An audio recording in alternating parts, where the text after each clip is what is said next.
سرقت در ایران طی 13 سال گذشته همچنان رتبه نخست جرائم را به خود اختصاص داده است. بر اساس گزارش‌های رسمی، افزایش فقر و مشکلات اقتصادی به شدت بر گسترش این نوع جرم تأثیرگذار بوده است. مقامات قضایی ایران بر اهمیت نقش مردم در کاهش آمار سرقت تأکید کرده و از شهروندان خواستند با توجه به هشدارهای نظارتی و قضایی از وقوع چنین جرائمی پیشگیری کنند.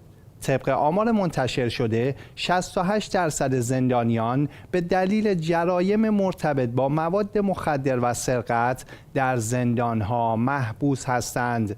همچنین نیروی انتظامی ایران افزایش 41% آمار سرقت در سال گذشته را تایید کرده و اعلام نموده است که 58% از این موارد مربوط به سرقت‌های کوچک است.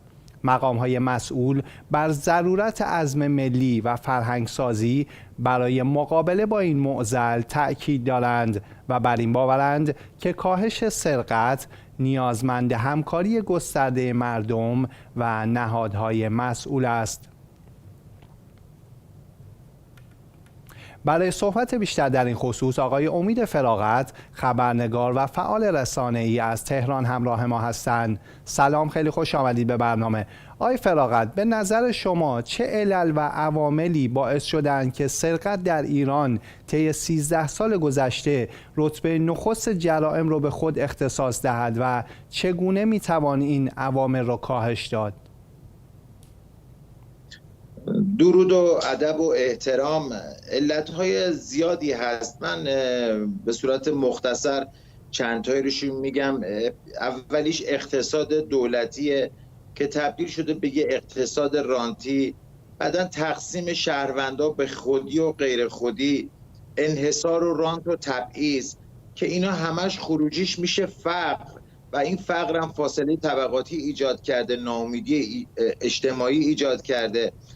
و یکی از خوشبختی‌های جامعه امروز ایران اینه که شبکه‌های اجتماعی به دادشون رسیده و همین مسئله باعث شده که متوجهشن برخی از آقازاده‌ها ثروت‌های بدون زحمت به دست میارن. خب تمام این مسائل ناامیدی اجتماعی میاره و فقرم باعث میشه که و این انگیزه حادث میشه که ما هم مثل برخی از آقازاده‌ها بدون زحمت بریم دنبال پول و این دزدیا. این اتفاق بیفته. آقازاده‌ای که به واسطه گری فقط داره ثروت شدن و اون رو هم دلیلش رو ژن خوب میدونن. خب اینا ساختار جامعه، روانی جامعه رو به هم میریزه. و اگر بخوام به این نکته رو بگم که این عوامل رو چطور میشه کاهش داد، حضور در نظم همش پایه و اساس سیاسیه. حضور در نظم بین المللی و ایجاد روابط متوازن بین شرق و غرب و پذیرش روش و منش اقتصاد بازار آزاد جهانی شایسته سالاری و ارجح دونستن تخصص بر تعهد.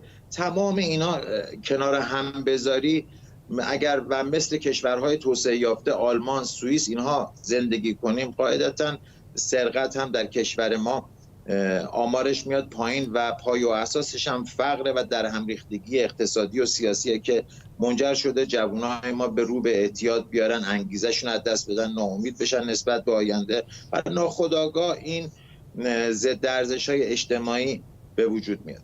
سپاس از شما. امید فراغت، خبرنگار و فعال رسانه‌ای از تهران.